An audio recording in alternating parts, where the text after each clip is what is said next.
अच्छा ये बताओ, आपको सबसे ज्यादा सुख किस में मिलता है? सबसे ज्यादा आनंद किस में मिलता है? किस में? खाने में, सोने में, पैसे में, प्रॉपर्टी में, पत्नी में, पति में, बच्चों में? कहां? कामी पुरुष होगा ना, उसे नारी में सुख मिलता है। काम ही नारी पियारी जिमी। कामी स्त्री होगी, उसे पुरुष में सुख मिलेगा। और जो लोभी आदमी होगा, उसे धन में सुख मिलता है। लोभी जो होता है, लोभी आदमी ना, इस जेब से पैसा निकालता है, गिनता है 1 2 3 4 5 6 7 8 9 10 11, और फिर निकाल के इस जेब में रख लेता है।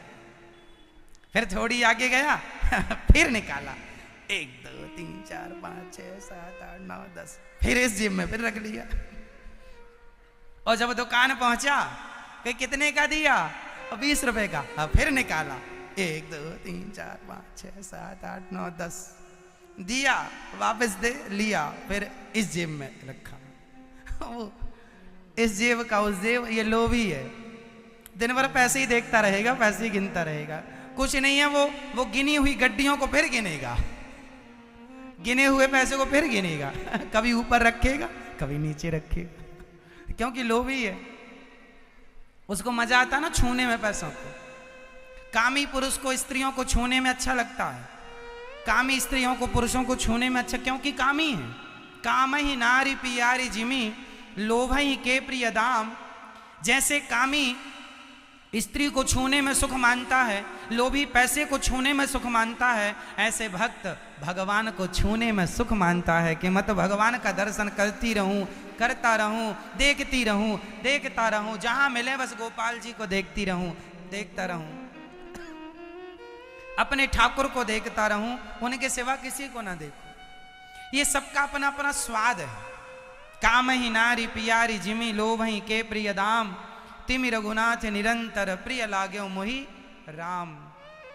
तो किसी को कुछ अच्छा लगता है, किसी को कुछ अच्छा लगता है, लेकिन मेरा सवाल आप सबसे एक ही रहेगा कि ये बताओ, इतना कुछ आपने संसार का सुख पाया है, इतना कुछ ग्रहण कर लिया है, बताओ पेट भरा? अब तो आप लोगों के बच्चे भी हो गए, 2 2 4 4 बच्चों की भी शादी हो गई। अब तो आप लोगों का मन भोगों से भर चुका होगा। क्यों? हो गया ना पूरा? इतना, अब तो बड़े बड़े बच्चे हो गए, आपके बच्चों के भी बच्चे हो गए, पोता पोती हो गए, लेकिन फिर भी अपने मन से कहो, क्यों तेरा पेट भरा? मन फिर भी खाली का खाली। इतना सुख मिला फिर भी मन खाली है। इससे क्या समझ में आ रहा है? इससे ये समझ में आ रहा है कि तुम्हें लगता है सुख मिल रहा है, पत्नी में, पति में, पुरुष में, स्त्री में सुख नहीं मिल रहा है, बल्कि तुम्हारी अपनी शक्ति जा रही है, तुम्हारा अपना समय जा रहा है। समय बहुत जल्दी खिसकता चला जा रहा है, मिला कुछ नहीं, गया ही गया। इसलिए कोई सुख नहीं है, ले लिया आप लोगों ने सारा सुख। फिर अपने आप से पूछो कि और कितना सुख लेना बाकी है? अभी और भी ले लोगे तो क्या पेट भर जाएगा? इसकी गारंटी कौन लेगा कि अभी और मिलेगा तो पेट भरेगा?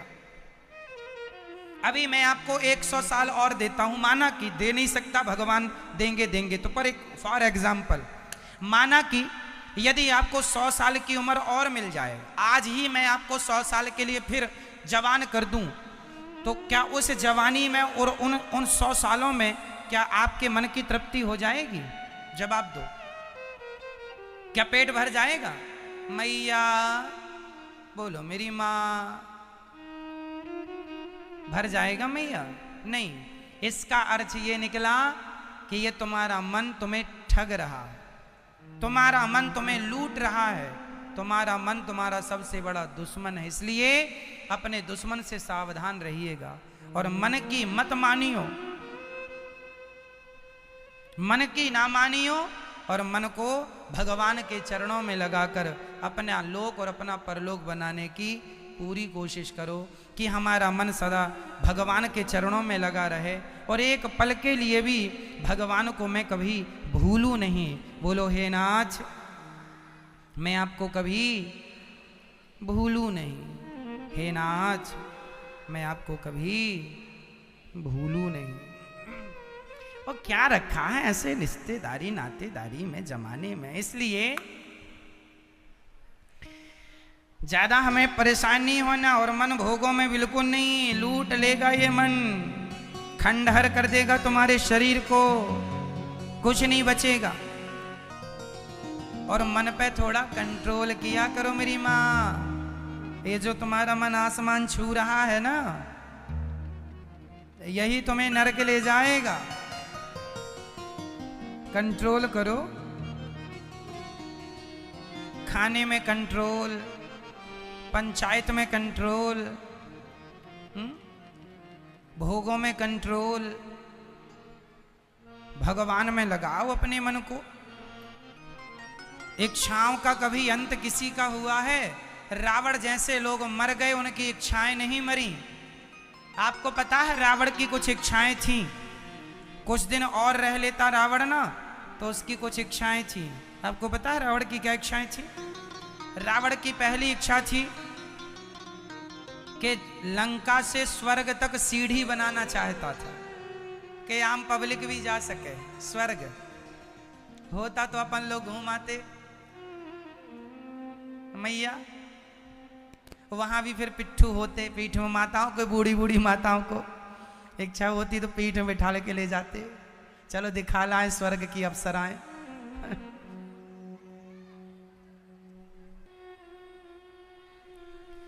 सुनो, पहली इच्छा रावण की लंका से स्वर्ग तक सीढ़ी।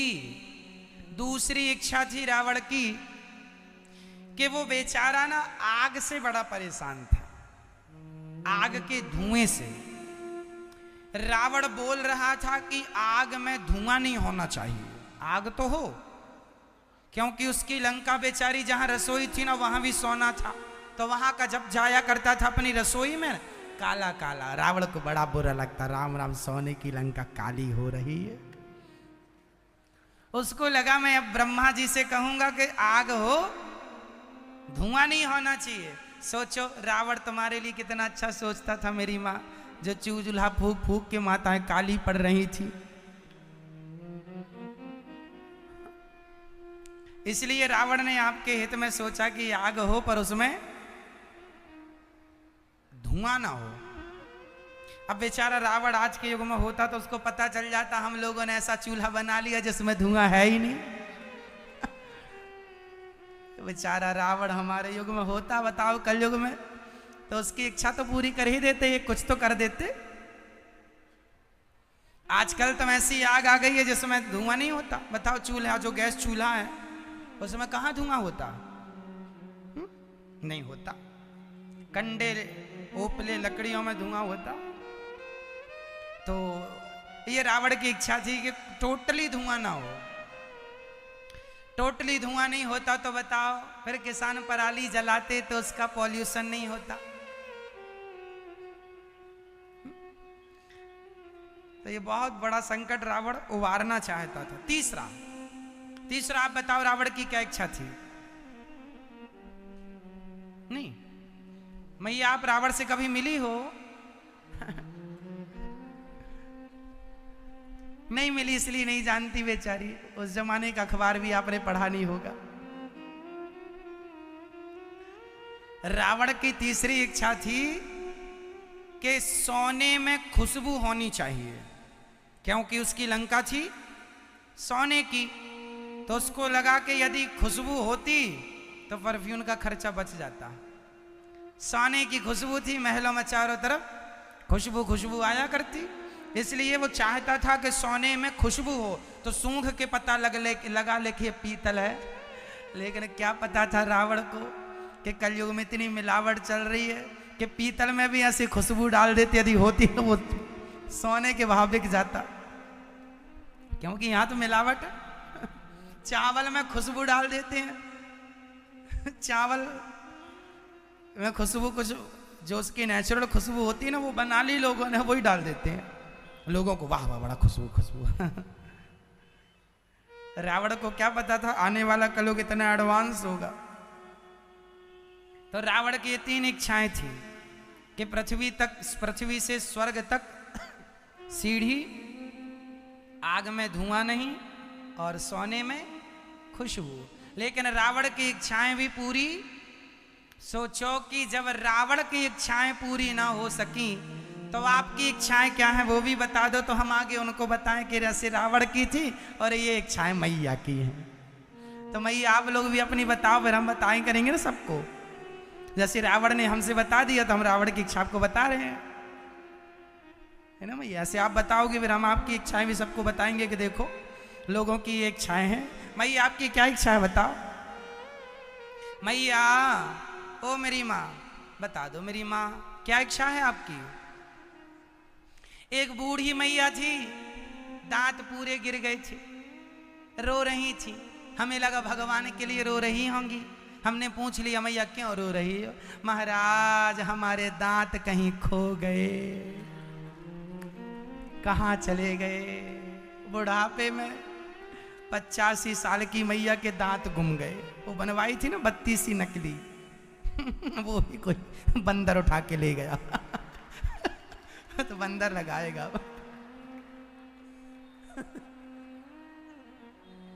और रो रही है मैया कहाँ गए मेरे दांत?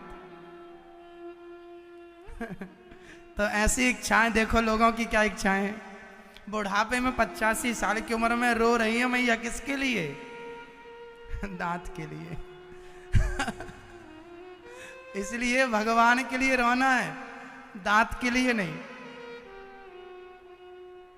ठीक है मेरी माँ, किसके लिए रोना है अब?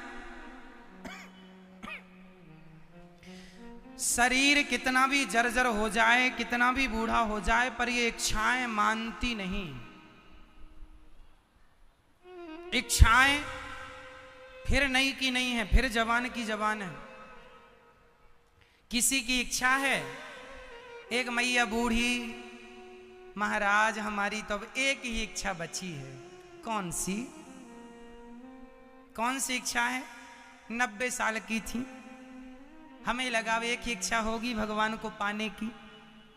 हमने पूछ लिया मैया कौन सी इच्छा? महाराज भगवान से कहो कि 9 महीने अभी यमराज को रोक के रखें। क्यों 9 महीने क्यों? महाराज बहू के 9 महीने बाद पोता होने वाला है, खिला लें गोद में फिर आराम से मरेंगे। लो 90 साल की मैया है, परीक्षा भी पोता पोती की। कितना भी शरीर बूढ़ा हो जाए, तुम आपने देखा होगा एक सांप के मुंह में मेंढक दबा था। सुनिएगा, बिल्कुल प्रैक्टिकली बातें हैं ये। एक सांप, बरसात में आपने देखा मेंढक बहुत जगह होते हैं।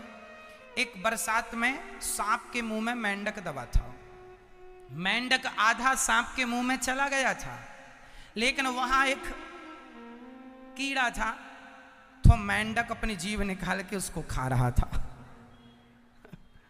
वहां कुछ कीड़े थे, तो मेंढक उस कीड़ों को खा रहा था और खुद किसके मुंह में दबा है? काल ब्याल मुखग्रास त्रास निर्णास हेतवे। जैसे सांप के मुंह में मेंढक दबा है, उसी प्रकार आप और हम ही वो मेंढक हैं जो काल के गाल में दबे हुए हैं। आपको और हमें कौन निगल रहा है? मैया ये आपके दांत किसने गिरा दिए? ये आपके बाल सफेद किसने कर दिए?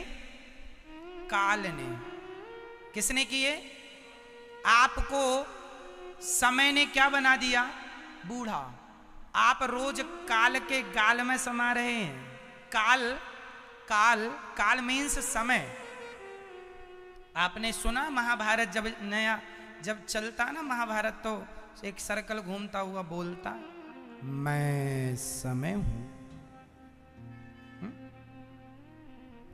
समय की वो गति, समय का वो चक्र जो सबको निगलता हुआ चला जा रहा है। कोई बचाओ तो बताओ, तुम्हारे बाप दादे परदादे सब चले गए, राजा महाराजा, कौन बचा? राज राजे रहे, ना वो रानी रही, ना बुढ़ापा रहा, ना जवानी रही, सब काल के गाल में चले गए। तो ये तुम्हारे बाल किसने सफेद कर दिए मैया? काल ने। आप लोग काल के गाल में समा गए। कुछ जैसे सांप के मुंह में मेंढक समा तो गया है पर पूरा नहीं समाया, तो वो भी खा रहा है जो वहां पे कीट पतंगे थे। उसी तरह हम और आप काल के मुंह में समा चुके हैं, फिर भी हम संसार के सुखों में लगे हैं। ये भूल करके हमारे ऊपर काल मंडरा रहा है। इसलिए दो बातन को भूल मत, जो चाहे कल्याण, नारायण एक मौत को दूजे श्री भगवान। अपनी मृत्यु को और अपने ठाकुर अपने भगवान को सदा याद रखो। ये सदा याद रखो कि समय कब तुम्हें पूरा कर दे।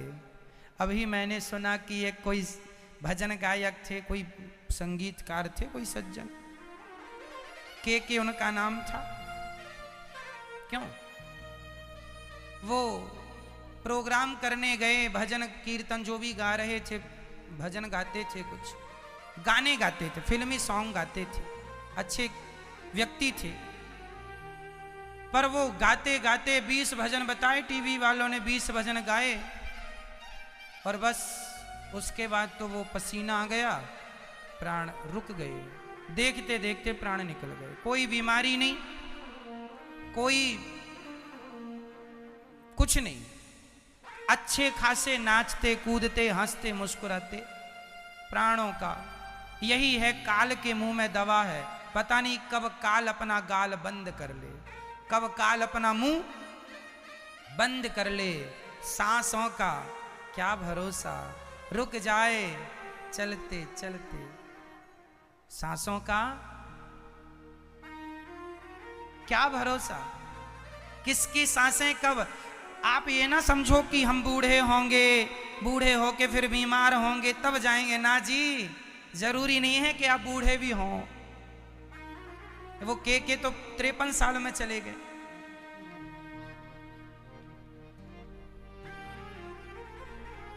सिकंदर कितने साल में चला गया था? नहीं पता। सिकंदर जिसे दुनिया जानती है, वो सिकंदर 32 वर्ष की उम्र में मर चुका था। कितने साल में? सबको जीतने की चाहत रखने वाला सिकंदर चंद्रगुप्त मौर्य से पराजित होकर, पोरस से पराजित होकर जब वापस जा रहा था अपने वतन को, रास्ते में उसकी मृत्यु हो गई थी। उस समय उसकी उम्र थी 32 वर्ष, ओनली 32 साल। 32 साल में उसने अंतिम सांसें ले ली। तो सांसें, और उसकी चाहत क्या थी? मैं खूब जीऊंगा, सब पर राज्य करूंगा। लेकिन तुम इच्छाएं कर लो कुछ भी, पर समय तो फिक्स है। समय कहां से लाओगे? इच्छाएं तो ले आओगे, समय कहां? समय तो ईश्वर ने फिक्स कर रखा है। एक सांस कोई ज्यादा नहीं ले सकता। अब इन सांसों में चाहे आप अच्छे काम कर लो, चाहे बुरे काम कर लो। एक और वो नाम आपको पता है, एक माइकल जैक्सन नाम के सज्जन थे, बहुत अच्छा नाचते थे।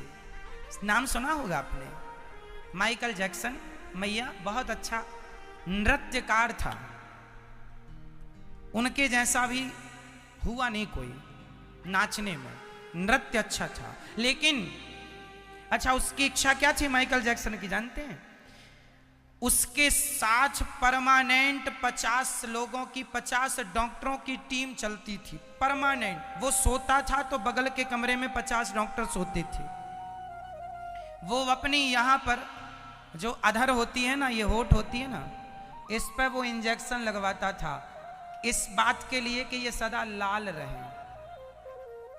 50-50 हजार का एक इंजेक्शन रोज लगवाता था, इसलिए कि ये वो सुंदर बनना चाहता था।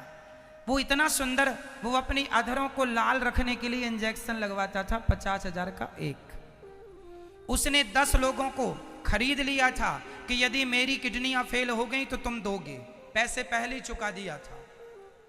चलता फिरता हॉस्पिटल उसके संग रहता था। 50 डॉक्टरों की टीम उसने हायर कर रखी थी।